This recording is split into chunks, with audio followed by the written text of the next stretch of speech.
A shooting suspect has been captured in Pullman. We'll tell you the details. And some good news for our Palouse drinking water. It's getting an upgrade. We'll tell you more up next.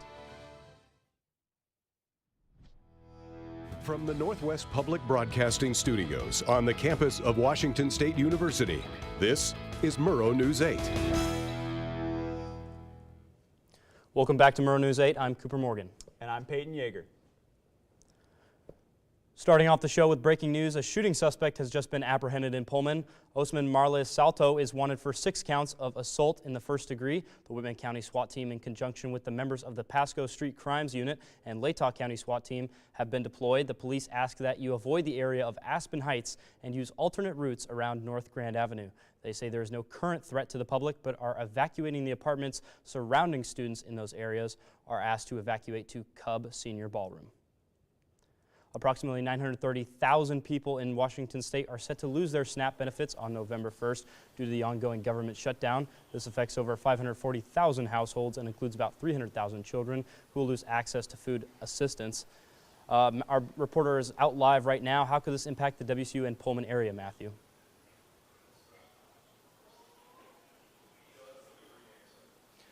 Thanks, Cooper. Yeah, SNAP benefits will not be renewed on November 1st due to the government being shut down, which means people are going to have to resort for the time being. Places like the Cook Pantry are a great place to get free food for those of you in need. I was able to talk to one of the workers of the pantry who said they are getting more food to stay prepared and stay ahead. So if you're someone in need, come while supplies last. Reporting from Pullman, I'm Matthew Sansom. Back to you guys. Following our live report, it's unclear when families in our area will run out of food due to the shutdown, but Lewiston School District says they worry it could be soon. On Tuesday, the hub located in the district readied weekly grocery boxes for about 10 families. The hub says last year they fed over 20 families consistently, but they can't predict how much of this will rise if the shutdown continues into the next week. One of the hub's social workers, Jennifer Wallace, says just a month ago, a fundraising drive partnered with Grocery Outlet, raising $16,000. They projected these funds to last until June of 2026, but Wallace says now they're not so sure. 370,000 pounds of meat, dairy, and produce deliveries to Idaho food banks were canceled this spring. ProPublica found that between May and September, $500 million were cut from the USDA's Emergency Food Assistance Program. During that time, many Idaho food banks didn't get expensive and sought after items like cheeses and meats, which, along with the SNAP cuts, could put a high strain on food banks due to demand. An alternative Palouse water supply could be in the works. HDR Engineering, with funding from the Idaho Water Resource Board and the Palouse Basin Aquifer Committee, expects their study on the Clearwater River as an additional water supply to yield results by next summer. The Grand Ronde Aquifer, which is currently dropping at a rate of 0.71 feet per year, is still expected to remain as the primary source. But a supplementary supply is needed for long-term stability, says HDR Senior Engineer Jeff Hansen. One of the largest employers in Lewiston lost $53 million in its third quarter this year. Clearwater Paper is a national company that produces paper products, and when they sold off their tissue production, it impacted their books. They lost $45 million. Virginia Allen, the vice president of affairs, says that production won't be reduced, however. Christian Forsloff had his bond reduced from $1 million to $350,000 in the Nez Perce 2nd District Court on Monday. Forsloff was arrested on September 5th for murder and attempted murder. He was charged for shooting Crystal Medlin and Kelvin Jones. Medlin died where she was shot, and Jones died from complications from a gunshot wound, according to his obituary. Forsloff's preliminary hearing is now scheduled for November 19th. The prosecutors for the families of those killed by Brian Kohberger are continuing to ask for more compensation. Kohberger, who killed 4 Idaho students in November of 2022, objected to paying more money for family travel to court sessions and funeral costs. His attorneys say that public donations mean the families didn't suffer an economic loss. But Bill Thompson and Ashley Jennings, the prosecutors, argue that they were voluntary and shouldn't affect how much Kohberger should pay. A restitution hearing is scheduled for November 5th. A Category 5 hurricane has officially made landfall in the Caribbean. What damage have these tropical islands taken so far? And an outlook for your Halloween weekend. Will we be having to put a jacket over those costumes? Find out up next.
Category 5 Hurricane Melissa hit Jamaica on Tuesday and Cuba early this morning. Take a look at this video right here. We've got some video showing the damage of the hurricane. As you can see, entire buildings are being brought down. Hurricane Melissa is expected to hit the Bahamas next. The storm has taken at least 36 lives in Jamaica, Haiti, and the Dominican Republic. According to officials for the U.S., the moisture from the hurricane will make storms develop in New England, but the larger hurricane won't hit that area. It's been really windy lately here in Pullman. I got cold taking my grad photos yesterday. I don't know about you, Peyton, but that walk is chilly. Rachel, how's Halloween going to look and just the rest of this weekend? Yes, Cooper. Well, it is definitely safe to say that we will be expecting a lot of wind gusts for Halloween weekend. And we saw that today where we had a total of 15-mile-per-hour winds with a high of 52 degrees and a low of 33 degrees. And those winds will kind of be cooling down into tomorrow's weather forecast where we have a high of 53 degrees and a low of 34 degrees and 9-mile-per-hour winds. And luckily for you guys, I provided a Halloween forecast for Friday night to go a little more in depth of what to expect. From 5 to 8 p.m., which I believe is prime trick-or-treating time, we will be in the high 40s, but it is going to feel like the low 40s. So I highly recommend wearing a nice warm jacket and bundle up. From 8 to 11 p.m. if you're going to be out a little bit later, it's just going to get even cooler, feel like the high 30s, and we are going to have a 10% chance of rain. I remember it snowed last year on Halloween, so we won't be expecting that, fortunately. Looking across the state map here, over in Seattle, they'll be having some warmer temperatures than us, as well as central Washington. Tri-City's got up to 62 degrees today, so we won't be expecting that, unfortunately. And looking at our 5-day forecast briefly, I already covered Friday for Halloween. Unfortunately, on Saturday, it's going to be raining, so I highly recommend taking advantage of the sun while we have it. Well, that's all I have for today. Back to you, Cooper and Peyton, at the desk, and happy Halloween, folks. Thanks, Rachel. Happy Halloween to you, too. I mean, it just really seems like it's going to be cold every Halloween, doesn't it? Yeah. Jeez. And coming up, what Jimmy Rogers has to say about the upcoming game against Oregon State. And basketball tips off next week. Alice has your sports. Up next.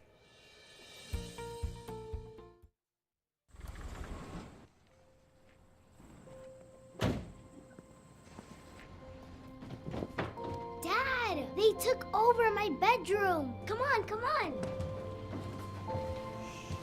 Okay, Dad. 1, 2, 3.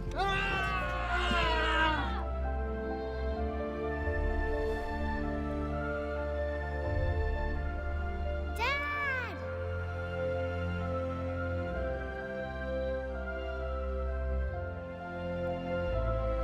You saved me. Dad? Are you okay? I'm fine, dear.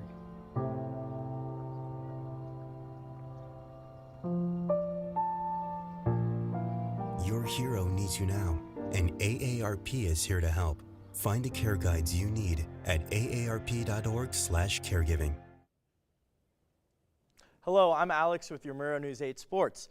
Tomorrow is Friends Night for the WSU volleyball team. The Cougs will be playing University of the Pacific at home at 7 p.m. The theme is based on the iconic 90s sitcom, and if no one told you, show up to the game in a costume and receive a discount on your ticket. The Cougs are currently 12-3 overall and are predicted to beat Pacific. The WSU swim team hosts Denver University on Friday at 3 p.m. This is only the third event that the Cougs have faced in this year and will be the first at home. Last season, the Cougs headed to Denver to face them in a tri-meet and ended up beating them. Now, at home, the Cougs look to bring the energy at Gibb Pool for their pink theme. Head coach Russell Whitaker talks about what it means to compete at home. Yeah, really excited to kick it off, especially always swimming in Gibb Pool. Always leads to some pretty fast swimming out of our team. They get to love to have that home environment, and so very excited to be able to start off with Denver this weekend. Really good crew that they've got this year as well, so I know that we're going to have some very fast swimming. We are going to be tech suiting up for that swim meet, so it should lead to hopefully some fast swimming, maybe some pool records, and maybe some more as well. This Saturday is the WCC Cross Country Championship. The event is held in Spokane, Washington, and the solid WSU teams look to have a strong outing. The last event was the Nutty Comb Wisconsin Invitational in Madison, Wisconsin. There, the men's team finished 6th and the women's team finished 14th. For the WCC Championship on Saturday, the women's team will run a 6K and the men's will run an 8K. Just the two of us. We can make it if we try, just the two of us, you and I. Washington State and Oregon State head into the first of 2 matchups this Saturday as the only 2 teams in the Pac-12. The battle for the Pac-12 kicks off at 4:30 p.m. in Corvallis on CBS. Jimmy Rogers talked about the upcoming matchup against our rivals. And we need to continue to improve, and we're going to have a tough one this week just with the certain dynamics and what will be written out there and what our players will read. We're going to play a team that's still connected. I mean, we have Jeremiah Noga on our team, and he can speak to the behalf of the friendships that were created there. And this is a conference game, obviously, versus a rival team that was left in the pack with us. And so we're going to go into another team's place. We got to get ready to play. Basketball is around the corner. Our reporter Kaya Bonilla is here to talk about the start of the season. Yes, Alex, the wait is almost over for WSU basketball, with tip-off being only 5 days away. Both the men and women's teams will be starting the season off against Idaho at home. The guys will leave for a game against Davidson and then will come home for the 3 home games in a row. They'll be playing St. Thomas, UW, and Southern Utah. The ladies will have a different schedule after the U of I game, traveling over to Vegas to play UNLV and then to Utah to play Southern Utah University. They'll come back November 14th for a game against Stanford. Reporting live from Beasley, I'm Kaya Bonilla for Murrow News 8. Thanks, Kaya, and thanks, Alex. Local nature hotspot is now set to reopen at the end of the year. Find out where you can resume your outdoor fun after the break.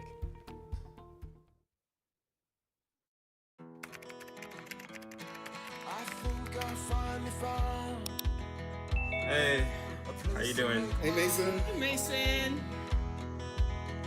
Got a new house. It's looking pretty cool so far.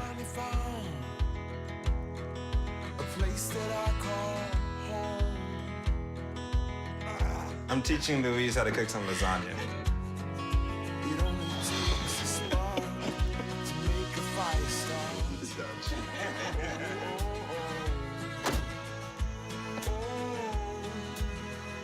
Thank you. Study, please.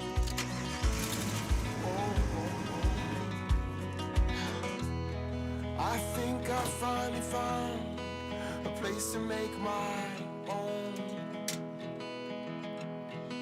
A place that I call home. This place that I call home.